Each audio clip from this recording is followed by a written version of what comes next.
Okay, so I'm going to get started. There's a couple of you I've got here. Like I just said, I'll post this PDF and you guys can have this list of fonts. Skimming through these right now, do you guys know most of these fonts? Some of them? Most of them are sans serif because I think that's a lot easier to read. Most of these would be paragraph text. A couple of them, like the Code Bold and the Rockwell, are good for titles. But most of the stuff that you guys will be doing, like the professional presentation posters, if you want them to be legible and easy to read, you're going to be using most of these types of fonts. Really basic, really easy to read. Helvetica is the classic fallback go-to font that most people should know. And some of these fonts are free, but not all of them are. Some of them are paid-for fonts. And I'll slightly go over where I get my fonts. Dafont is where I get most of mine. A lot of people know this website. It says on the side, it's really easy to find out if it's free for personal use, and you can filter it by free for commercial use if you're using it for your job or anything like that. And it's the easiest to go through and sort by category. Like serif and sans serif and the basic are the ones I use the most probably for doing presentations. I've also used this one a couple times. It also sorts it really well. Fonts to you. I don't use it as often as Dafont, but I check here if I can't find a font. This one, I think this has mostly got paid for fonts on it, but a lot of people use it for this, What the Font. Have you heard of this? So if you find a font online and you're like, that's a gorgeous font, I want to find out what it is, you can bring the image into here and it'll do its best to search through its library of fonts to figure out what it is and give you at least a list of recommended fonts that are at least similar to it. So that can be really helpful if you're doing some research and you find a layout that you like or a font, you can use it for that. And this is the last one I'm going to show you guys. This is like a pay what you want kind of site. And this one's got, if you pick a font that you want, you can technically leave the what you want to pay to 0 and download it for free. But if you want to support your fellow creatives, you can pay whatever you want for the fonts. They have a lot of hard to find fonts on this one. So that can be really useful too. I think most of these I've gotten on Dafont, easy enough. And then when you're going through and you're pairing fonts, this is when we'll get into stuff like hierarchy and layouts and grids. This is what I have as a list of a couple examples of fonts that work well together. And I'll kind of go over why they work well together. This is Futura and Helvetica. They work well together because they're very similar, being both sans serif fonts, but they have different shape and weight, so they differ enough that they give a hierarchy to one over the other. A lot of people say that a sans serif and a serif font pair well together, generally. These aren't like hard rules you guys have to follow. These are just kind of loose guidelines. It kind of becomes an art, and you kind of develop an eye for seeing what goes well together. A lot of times stepping away from computer for a bit and coming back to it helps. Both of these middle two examples are a sans serif header and a serif text, and this one's opposite. It's got a serif header and sans serif text. They do work well together. They kind of have that strong look. And this other example I threw in at the bottom, it's got a really bold kind of font. It's really artistic, the title. So if you have something really artistic, you want it to be a super simple font to follow it. If you have too many dramatic fonts, it just becomes overwhelming and then the hierarchy gets all messed up. And when you're going through and you're pairing fonts like this, these are all two fonts, one for the header and one for the body. So generally we say 2 text tops, or 3 tops.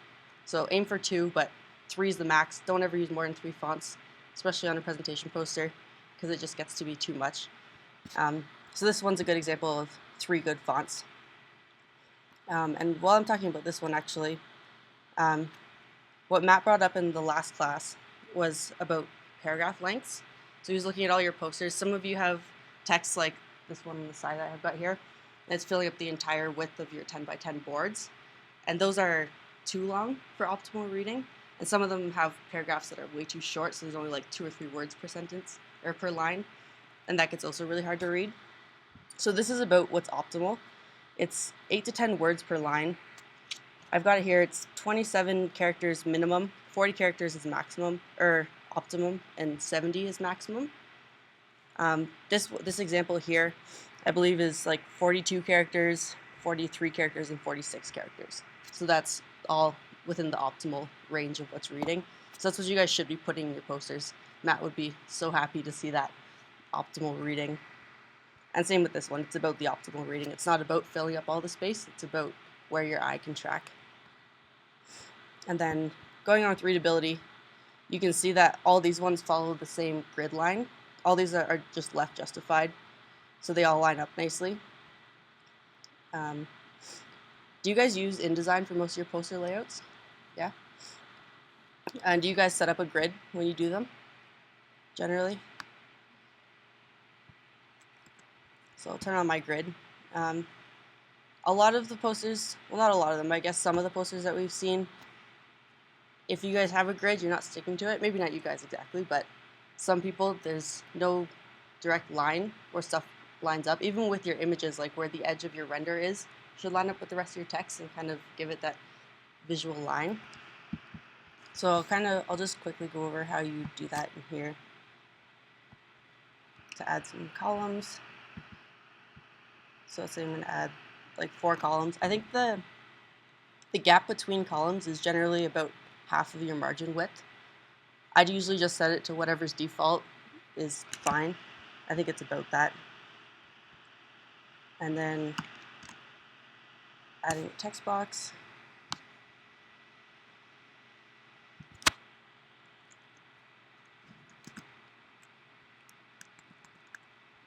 And then do you guys know how to do this?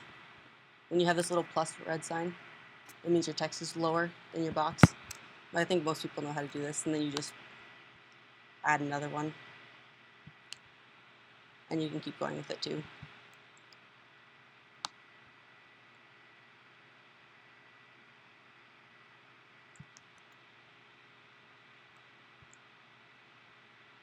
My computer's going really slow.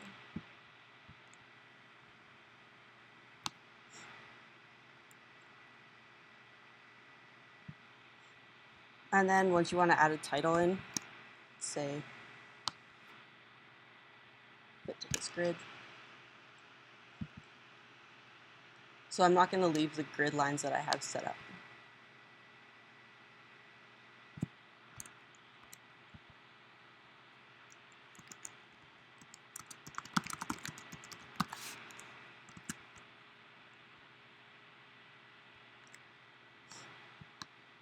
In this paragraph and character settings, I'll be going over these more in depth too. The first thing that I want you guys all to do is in your paragraph setting, turn off hyphenate. Don't let that happen. Oh, another thing I'm going to go over quick. If you're ever trying to adjust the leading, which is leading is the distance between the baseline of each line, so that's the distance between it. If you're ever adjusting that, and sometimes it seems to jump. So let's say this is where your leading is. If it seems to jump around 12 between being way too condensed and like way too big, like that, there's no middle ground. I know that kept happening to me because that's what my default settings were on. It's down here, aligned to base grid. So if you turn that off, then it'll actually scale per point font that you go up, not jump between the two as much. So anyways, I'll talk about that more, but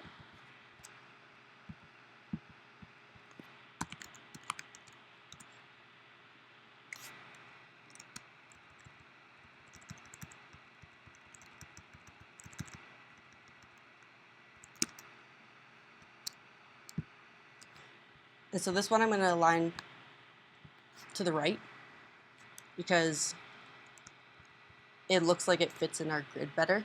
If it's aligned to the left, it would still work with it, but this kind of fits the layout better. And these are kind of things that you'll play around with and kind of just get an eye for eventually.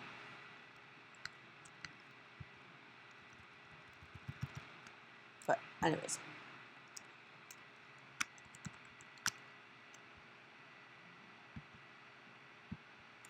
So that's basically how you do grid stuff. stick to one of the columns, and make sure your images also line up with these columns, not just your text. Because a lot of times that'll kind of break up your imagery. If you have your text are all nicely aligned and then your image is slightly offset, just kind of ruins it. And then along this lines, talking about hierarchy. Hierarchy usually is the bigger, bolder font you see first, and then the smaller you see second.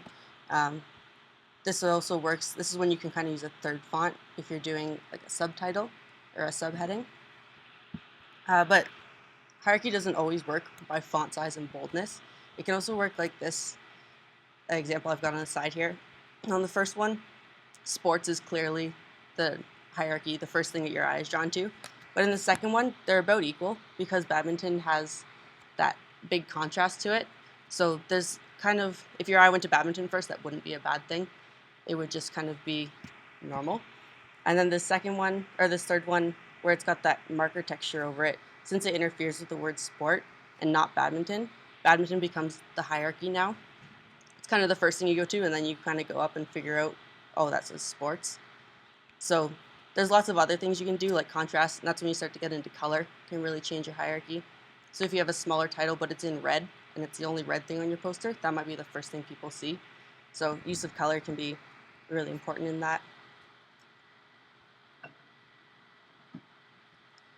And this is pretty much the last big thing I'm going to talk about. This is kind of what I was just going over with the tracking. Do you guys know what kerning is? And leading? Do you know the difference between kerning and leading? I had to look this up. I thought they were pretty much the same thing, but kerning is what's built into the font. So you know kerning is the space between the letters. So when you download a font, it's already got kerning pairs in it. So the kerning pairs are like things like a T and an O. The way that the O kind of nests into the T would be different than something like M and N. If they had the same font or the same kerning pairing as the T and the O, the M and the N would pretty much overlap. And then also things like W and A, the way that they nest the same, they go parallel to each other. Those things are built into the fonts that you have. So in the paragraph panel, this is the kerning here. And it basically gives you options of metrics or optical are the two things you can go between. Metrics is what's built into the font when you download it. In optical, the program takes it and uses these letters as shapes almost. And so it ignores the pairing that's been done with the font and it does them as shapes instead. So sometimes if your kerning looks off, just try optical and it'll just change it and it might just look better. It's just the way that the computer's reading the font. Also sometimes, especially on like the font, when you're getting all these really awesome free fonts, they might not come with any kerning pairs in them. So they might, if you download a font, you're like, this is awesome, it's free, and you start using it, you're like, why does it look weird? It might be because there's no kerning pairs included with the font that you've downloaded. So you can go in and change that to optics and it'll generally fix that pretty well. And the other thing, the leading, we just kind of talked about a little bit. If you get that jumping problem, that's in the paragraphs where you fix that. And the leading you change here, it's pretty straightforward. If your text looks too condensed, it can be hard to read. You can see like in the middle there where the A and the Q slightly overlap or are just close to touching. That kind of becomes like a visual point of like tension that looks weird. So you might want to spread out the font a little more than that. And the other thing, tracking is similar to kerning, but tracking is like the overall width of the kerning. So you can think of kerning as like a micro within the font, and the kerning is the macro big picture of changing the spacing. So like this one's metrics and optics or optical, and this is where you change the tracking. So that's just the overall width between the two. And I never use these. This is making your text like slightly taller, and this is making it slightly wider. It just kind of distorts the font. I think it's a really weird thing to do. I never do it, but if you need to, it's there. And this is just your point size for your font. Generally, the difference between your point size of your font and the point size of your leading is 120%. So if you have a 20-point font, you'd want to use a 24-point tracking. That's what default usually is. That's something you can go in and change manually if you need to. And the last thing that I find really helpful is knowing all the hotkeys for these. So instead of opening up this box and playing around with that all the time, knowing these hotkeys can make playing around with text like super easy. The one that I use a lot, the W turns on and off the wireframe. So if you want to just like see what it looks like, you're like, okay, yeah, it looks pretty awesome. And then you turn back on your grid and you keep building whatever you're building. I have this set up for as Mac commands. So the command would be whatever it is on Windows, Control. But generally, if you shift command and the arrow keys back and forth, or not the arrow keys, but the less than, minus, or greater than sign, that'll up your font size. So you can quickly, within the text box, see what font sizes are going to fit. So you'd be like, okay, that's too big. So that's what I'm going to go with. And then Option, and then all of the trackpad arrow keys. Left and right will do your tracking. So it'll tighten it up or loosen it. And Option and up and down is the leading. So it makes it really easy to like kind of quickly on your keyboard have your space that you want to fill with text, and then use these hotkeys and kind of go back and forth and find your optimal whatever fits. Also, this justify works generally pretty well, but sometimes you end up with these giant like rivers of gaps in between your lines. So the first thing I usually do is try optical. It usually helps fix it a bit. Sometimes it doesn't, sometimes it does, depends on the font again. And then this is when you can kind of use this and start to see how it changes it. So you'd be like, okay, that's way too tight. And then you can start to see, like that one's pretty good. That one gets a little hard to read as it gets a little weirdly spaced out. And then you can also change the tracking in there too. But I use these commands all the time. When I build a text box, you just kind of all of a sudden start playing around with it until you find something optimal. And the other one you guys should all know is Command I is spell check, because it doesn't automatically spell check usually. So Command I as soon as you're done a page. Just get into the habit of doing that. But yeah, that's pretty much all I have to go over, I guess. Do you guys have any questions? Did I go over anything too quickly? Yeah. Over bleeds? No, not really. What about bleeds? For like,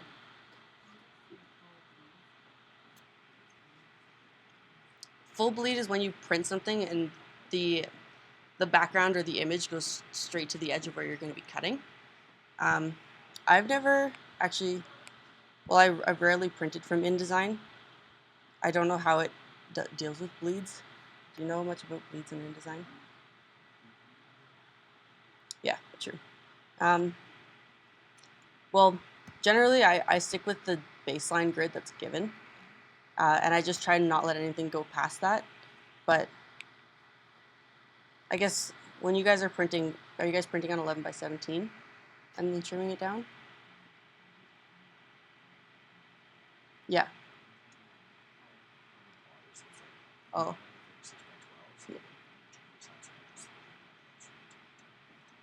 Yeah. Yeah, I would pretty much, I guess if I was going to go through and do a 10 by 10 poster, I would start up a page on here that was a 10 by 10, have everything straight to the edge, and then save it as a PDF.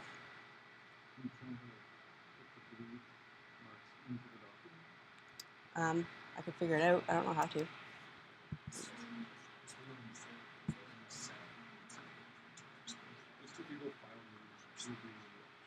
Really?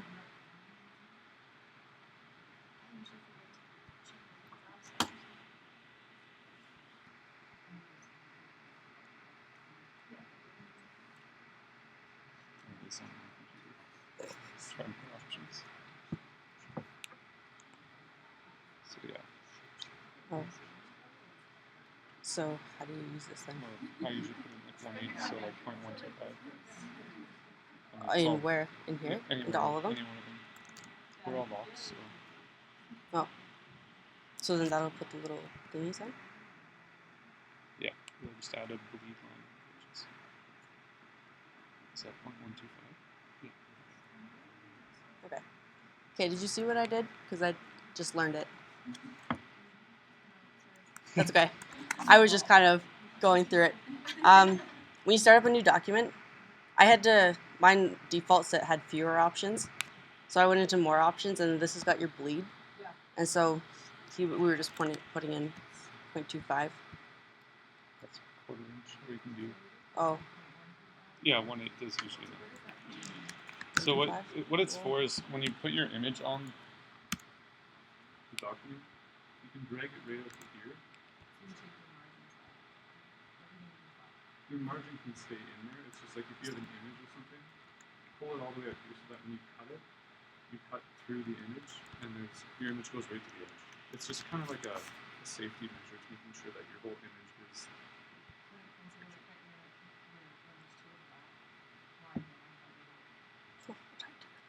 No. So if you guys are printing like on a large plotter type thing, they'll print all the way up to here. And I don't do it very often. I usually just measure it afterwards, but you can get a little crosshair in here, and is that? You can set it up. You can get it straight from the export. Yeah. Okay. But yeah, so what you can do is just trim along that, and you just trim off whatever's printed out here. Is it this?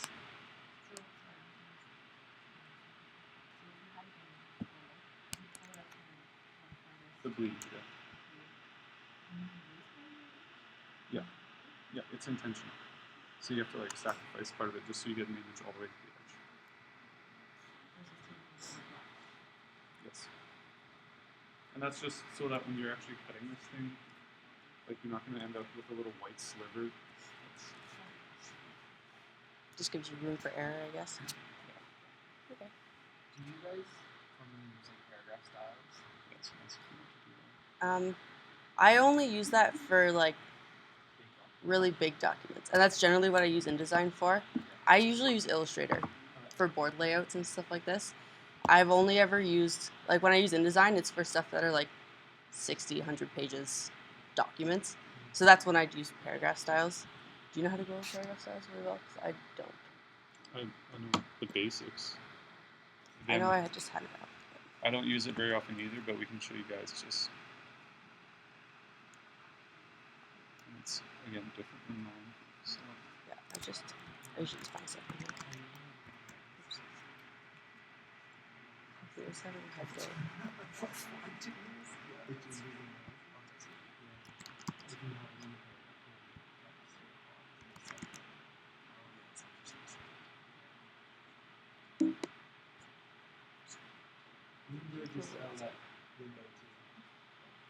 I don't think that's the same as paragraph styles. Do you not have it on the sides? Yeah, let's just talk about this part. I kind of know how to, but.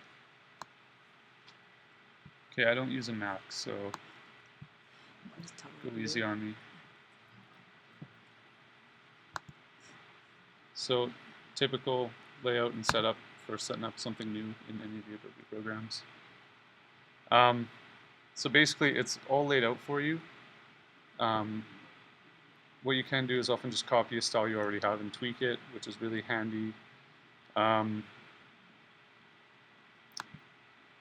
So just going through the basic stuff, you guys should know all this. Christine's covered most of it basically in all the other areas. What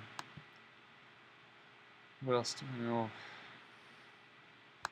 know? So this is where Matt Napick would come in real handy because he's really good at this stuff. I think he is going to go over some of this larger document stuff later in the course. Especially stuff like keep options, right, and span columns.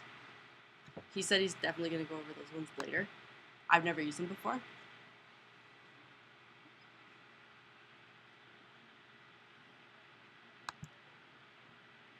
I think if you are aware that this exists, then you should be just about on the same page as us. Because basically it's like a paint bucket for font, right? It's just, if you want to save yourself the time of going in and fixing all of those little intricacies, Yeah, to be honest, what I do is I go through and make sure it looks the way I want it to until like get it right, save it, and then just copy it all through the document. And then once, like if it's not working somewhere, you can go in and tweak it, and it's just going to change. As for what those things are, Also, a lot of times when I'm using InDesign, I'll download like a template and go off that, and it's already got really good paragraph styles built in. And same with even like the overall layout, whatever your accent color is, you can go in and change that stuff real easy. So usually that stuff, for me, when I'm doing those huge documents, are already set up, so I can easily change my paragraph styles just because I go in and just tweak whatever I need. I've never actually built one from scratch. Where do you go for your templates? I forget what it's called now. I don't know if I'd be able to find doing that. A lot of times just Googling it, I'll just like say that I want like a flat UI template or something like that. And it usually comes up. What's that one that starts with E? Oh, my computer's so slow. Was there something in particular? I want to create a template, so I can like have all my swatches in there. You want to create a template or Or use one? If there's one I like, change it.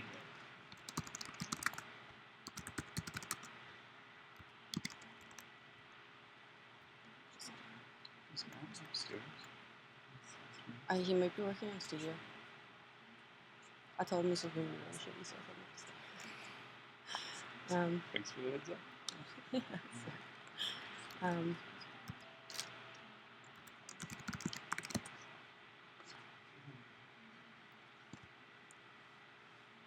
my computer connected to this is going nice and choppy.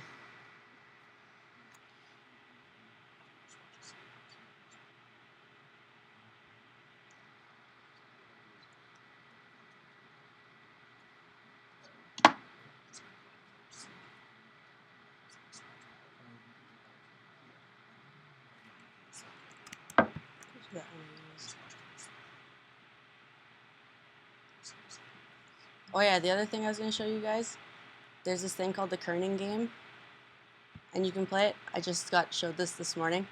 So it lets you, the outside letters are fixed, and then the inside letters you can select and nudge around with your keyboard, and you can check how well you can visually pan out the kerning.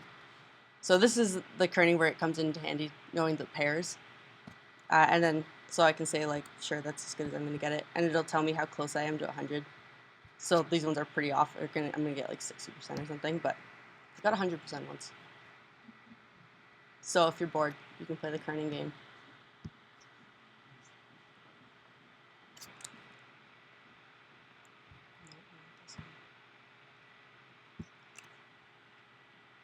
There's one that starts with an E.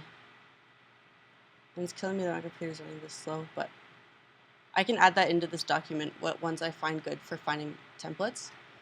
And also a lot of times, especially if it's just poster layouts versus a large report, I'll kind of look up samples of it, and then I'll be like, oh, I like that one. And then you just pretty much, you guys are designers, you can see the eye for it. You'd be like, oh, that's Helvetica, and put it on, and you can steal like color swatches and stuff like that from samples, and even just kind of make it more your own that way. Just start from a base, like inspiration kind of thing. But for larger documents, it definitely helps to have something with paragraph styles and all that stuff built in. But for smaller, like one-page layouts, it's easy just to kind of take inspiration for what you can find. But yeah, I'll definitely find those ones. I've never used this site before, but no. Sorry. Do you guys have any other questions?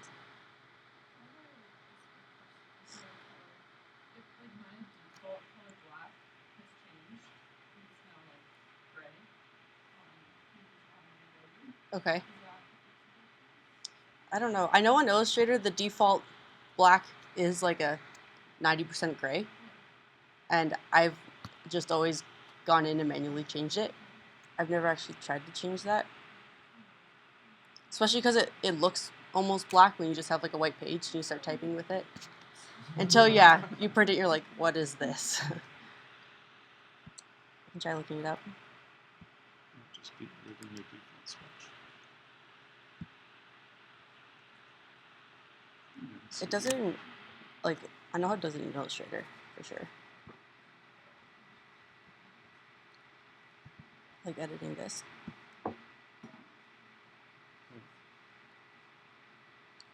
So this is what it usually goes to when you have like, this is where it would change like your accent color of your document or whatever. So if you want to have all your subheadings be red, this is where you would change it. So it might be in here that your black is off. And usually you can just edit this. I can't apparently, but. Is it the same gray from each Adobe program? Like, is it all? It's the exact same values too.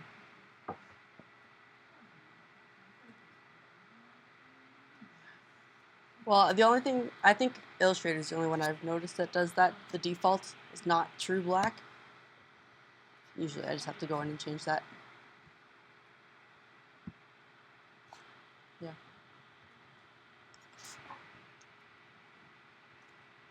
Good? Yeah. So next time your boards are going to be